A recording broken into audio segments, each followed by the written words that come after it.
Corona काल में पैदा हुए वित्तीय संकट से जूझ रही कंपनियों के लिए रिजर्व बैंक ऑफ इंडिया एक राहत भरी खबर लाया है। रिजर्व बैंक ने केवी कामत की अगुवाई वाली समिति की एक रिपोर्ट जारी कर दी है। दरअसल आरबीआई ने कामत कमेटी की ओर से सुझाए गए वित्तीय मानकों यानी फाइनेंशियल स्टैंडर्ड्स को मंजूरी दे दी है, जिसमें लिक्विडिटी, कर्ज और सर्विसेबिलिटी जैसे पैरामीटर्स शामिल हैं। कामत कमेटी ने 26 सेक्टर्स के लिए कर्ज रिस्ट्रक्चरिंग के भी कुछ नियम तय किए हैं। केवी कामत कमेटी ने जिन 26 सेक्टर्स के लिए कर्ज रिस्ट्रक्चरिंग का सुझाव दिया है, उसमें बिजली, construction, iron and steel, road, real estate, थोक कारोबार, chemical, consumer durable, hotels, restaurant, tourism, aviation sector, textile, James and jewellery, logistics, mining, shipping, non ferrous metals, auto manufacturing, rating agencies, वित्तीय संस्थान शामिल हैं।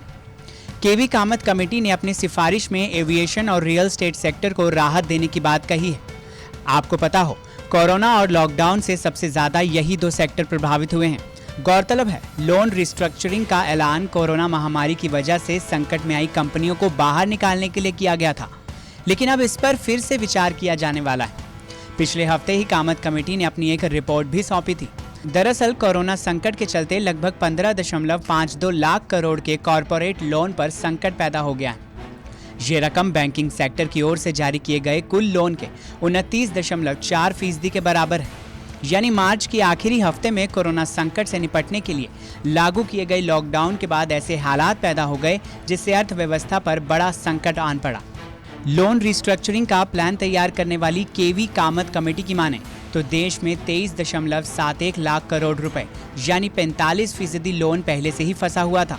अब इसके साथ ही नए आंकड़ों को भी जोड़ लिया जाए तो बैंकों की ओर से जारी कुल लोन का 72% हिस्सा यानी 37.72 लाख करोड़ रुपए की रकम फंसी हुई है। इस रकम को अदा करने में कर्ज धारकों को काफी मुश्किल का सामना करना पड़ रहा है।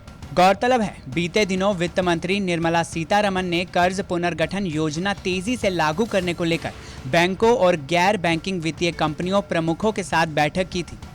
बैठक में सीतारमण ने इस बात पर भी जोर दिया था कि ये समाधान योजना 15 सितंबर 2020 तक लागू हो जानी चाहिए, जिसके बाद अब आरबीआई ने इस पर काम करना शुरू भी कर दिया है। आपकी इस पूरे मामले पर क्या राय है, कमेंट सेक्शन में हमें जरूर बताएं।